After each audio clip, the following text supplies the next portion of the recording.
நான் ஒரு 5.5 வருஷமா கை வலியால இருந்து கொஞ்ச தூரம் கூட என்னால் நடக்க முடியாது. இப்போ இங்க வந்து 3 மாசமா வந்துட்டு இருக்கேன். அந்த கைவலி எங்க போச்சுன்னே தெரியல. சாப்பிடும் போது, தூங்கும் போது, படுக்கிறதுனால 10 தடவை எழுந்து பேய் மாதிரி உட்காந்து ஏதோ பண்ணிட்டு இருப்பேன். எனக்கே தெரியாது. அது எல்லாமே கொஞ்சம் மாறி போச்சு. கத்துறதுக்கு நன்றி. இங்க வந்துருக்கேன். அம்மாவுக்கு வேணும்னா எனக்கு தெரியாது. ஒரு பாப்பா மூலமா நான் இங்க வந்துருக்கேன். வந்துட்டு இருக்கும்போது ஃபர்ஸ்ட் மாசம் வந்துட்டு போனா வீட்டுல ஒரு பிளாக். அப்புறம் செகண்ட் மாசம் 3 மாசம் வந்துட்டு போனா நான் நினைக்கிறதெல்லாம் நடந்துச்சு. அம்மாசு ப்ரேயர் பண்ணா இவ்வளவு அற்புதம் நடக்குதா, எங்க சர்ச்சுக்கா அப்படின்னு நடக்குதா. இங்க வந்துட்டு போனாங்க அருள் வந்து இங்க இருந்துச்சு. அப்புறம் வாமிட்டிங் ப்ராப்ளம் வந்துட்டே இருந்துச்சு. நிறைய ஹாஸ்பிட்டல் போகணும், நிறைய இடத்துக்கு போகணும்.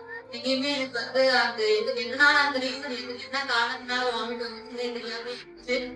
அப்புறம் வந்து இங்க ரொம்ப முடியாம இருந்து 4 வருஷம் முடிச்சுட்டு 5ஆவது வருஷம் போயிட்டு இருக்கும் போது எனக்கு முடியாம இருந்து நிறைய ஹாஸ்பிட்டல் போனோம். அப்புறம் வந்து கடைசியா ரிசோர்ஸ் வரணும் வந்து ஒரு 1.5 மாசத்துலயே வந்து கடவுள் வந்து நல்ல ஒரு சுகத்தை தந்தாரு. எனக்கு வந்து உடம்புல 2 வாரமா உடம்பு கை காலம் வழியாம ஒரே சோர்வா இருந்தது. வந்து நான் ஞாயிற்றுக்கிழமை வரைக்கும் நான் ஐயா கிட்ட வந்து ஜெபிச்சுட்டு போனோம். ஓரளவுக்கு இதா இருந்தது. இப்ப வந்த உடனே எனக்கு ஐயா ரொம்ப உடம்பு கை காலம் ரொம்ப வலியா இருக்கு, எனக்கு ரொம்ப சோர்வா இருக்கு அப்படின்னு சொன்னேன். தம்பி அவங்க ஜெபிச்சாங்க. ஜெபிச்ச உடனே கொஞ்சம் போயிருக்கு. அந்த வலி இதெல்லாம் எங்க போகுதுன்னே தெரியல. எனக்கு வந்து ரொம்ப அவ்வளோ பரவாயில்ல. கடந்த வாரத்துல வந்து பாப்பாவுக்கு காய்ச்சல் பிரைவேட் ஹாஸ்பிட்டல்ல ஊசி போட்டு பார்த்தோம். ஆனா காய்ச்சல் நல்லாவே அவங்க விட்டு காய்ச்சல் வந்துட்டே இருந்தது. ஜிஹெச் கோட்டிங் போனோம். அங்க போனா பாப்பாவுக்கு பெட் சேர்த்து அம்மா பார்க்கணும்னாங்க.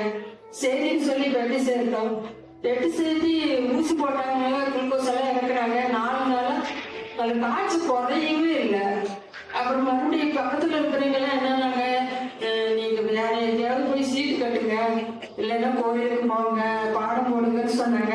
அப்புறம் நாங்க சொன்னேன், இல்லை நாங்க அதெல்லாம் செய்ய மாட்டோம், நாங்க இயேசு கும்பிடுறோம், ஆண்டவர் சுகமாக்குவாரு அப்படின்னு சொல்லிட்டு இருந்தோம். ஜெபம் பண்ணிட்டு ஐயா கிட்ட தூக்கிட்டு வந்தோம். ஐயா ஜெபம் பண்ணாரு. ஜெபம் பண்ணதுக்கு அப்புறம் மகள் இப்ப நல்லா நடக்கிறா, சாப்பிட்றா, கத்துக்கு சுகம் கொடுத்தது நன்றி. செவிச்ச ஐயாவுக்கு நன்றி. நைட்டு 11 மணி 12 மணி இருக்கும். போன்